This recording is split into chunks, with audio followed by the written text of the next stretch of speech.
ஆண்டவராகிய இயேசு கிறிஸ்துவின் நாமத்தினாலே உங்களுக்கு இந்த காலை வாழ்த்துதல்களை நான் தெரிவித்துக் கொள்கின்றேன். மறுபடியுமாய் நானும் நீங்களும் தேவனுடைய கிருபையினாலே இந்த புதிய நாளுக்குள்ளாய் பிரவேசிக்கும்படியாக தேவன் நமக்கு உதவி செய்திருக்கின்றார். இந்த நாளை துவங்கியிருக்கின்ற வேளையிலும் கூட கர்த்தருடைய கிருபையும் கர்த்தருடைய வழிநடத்துதலும் நம்மோடு கூட இருந்து நம்மை வழிநடத்தட்டும். ஒவ்வொரு நாளை நாம் துவங்கும் பொழுதும் நாம் கர்த்தரை நோக்கி பார்க்கின்றோம். அவருடைய பாதபடியிலே வந்து இந்த நாள் முழுவதுமாய் உம்முடைய கிருபையும் உம்முடைய வழிநடத்துதலும் எங்களை தாங்கிக் கொள்ளட்டும் என்று சொல்லி முற்றிலுமாய் நம்மை அவருடைய கரங்களிலே ஒப்பு கொடுத்து நாம் கடந்து செல்லும் பொழுது அந்த நாளிலே நாம் ஏறெடுக்கின்ற எல்லா விதமான காரியத்திலும் நம் தேவன் நமக்கு போதுமானவராக இருக்கின்றார். அநேக காரியங்களை குறித்து நானும் நீங்களும் ஒரு நாளிலே செய்ய வேண்டும் என்று சொல்லி நாம் எத்தனிக்கின்றோம். அதுபோல இந்த நாளிலும் கூட நமக்கு முன்பதாக வைக்கப்பட்டிருக்கின்ற எல்லா காரியத்திலும் தேவனுடைய கிருபையின் கரம் இருந்து நம்மை வழிநடத்தட்டும். மத்தேயு சுவிசேஷம் 5வது அதிகாரம் 14வது வசனத்தை நான் வாசிக்கின்றேன். Matthew chapter 5 verse 14.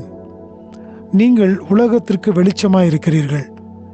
மலையின் மேல் இருக்கிற பட்டணம் மறைந்திருக்க மாட்டாது. எனக்கு பிரியமான தேவனுடைய பிள்ளைகளே, இந்த காலவேளை நாம் பார்க்கும் பொழுது நானும் நீங்களும் இந்த உலகத்திற்கு வெளிச்சமாய் காணப்படுகின்றோம். உங்களையும் என்னையும் தேவன் தம்முடைய ஒளியை நமக்குள்ளாக தந்து நம்மை பிரகாசிக்கும்படியாய் செய்திருக்கின்றார்.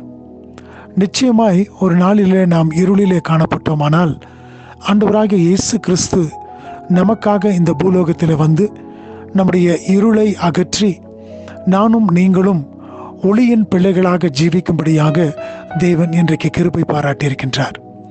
ஆம், எனக்கு பிரியமானவர்களே, நானும் நீங்களும் ஒளியின் பிள்ளைகளாய் இருக்கும் பொழுது நம்மை பார்க்கின்றவர்களும் கூட ஒளியாகிய ஆண்டவராகிய இயேசு கிறிஸ்துவை நம்மாலே அறிந்து கொள்ள அது ஏதுவாக காணப்படும். அப்படி என்று சொன்னால் நாம் ஒளியின் பிள்ளைகளாக இருக்கிறோம் என்று சொன்னால் இந்த பூலோகத்தில் ஒவ்வொரு நாளும் நாம் எழுந்து பிரகாசிக்க வேண்டியவர்களாக இருக்கின்றோம். சூழ்நிலைகளை கண்டு பயந்து போகாதபடிக்கு நாம் ஒவ்வொரு நாளும் கர்த்தருடைய பாதபடியிலே வந்து அவருடைய சமூகத்திலே காத்திருந்து பலனை பெற்றுக்கொண்டு நாம் எழுந்து பிரகாசித்து, அது மாத்திரமல்லாதபடிக்கு அந்த வசனத்தின் கடைசி பகுதி சொல்கிறது, மலையின் மேல் இருக்கிற பட்டணம் மறைந்திருக்க மாட்டாது என்று சொல்லி. ஆம், நானும் நீங்களும் மலையின் மேல் இருக்கின்ற பட்டணத்தை போல காணப்படுகின்றோம். அப்படி என்று சொன்னால் ஒரு மலையின் மீது உச்சியிலே காணப்படுகின்ற இடமானது, பட்டணமானது, அது எல்லாராலும் காணக்கூடியதாக இருக்கும். அது ஒரு நாளும் மறைந்திருக்க முடியாது. அப்படியாய் தேவன் நமக்கென்று சொல்லி தம்மை ஒளியாக ஒப்பு கொடுத்து நானும் நீங்களும் ஒளியின் பிள்ளைகளாக ஜீவிக்க வேண்டும் என்று சொல்லி மலையின் மேல் இருக்கின்ற பட்டணத்தை போல நம்மை உயர்த்தி வைத்திருக்கின்றார். அப்படி என்று சொன்னால் அவருடைய நாம மகிமைக்காக நாம் ஜீவிக்க வேண்டும் அல்லவா? அவருடைய நாமத்தை நாம் உயர்த்துகின்றவர்களாக ஜீவிக்க வேண்டும் அல்லவா? நம்முடைய வாழ்க்கையை, நம்முடைய சாட்சியை பார்க்கின்றவர்கள் இவர்கள் ஒளியின் பிள்ளைகள் என்று சொல்லி சாட்சியிட வேண்டும் அல்லவா?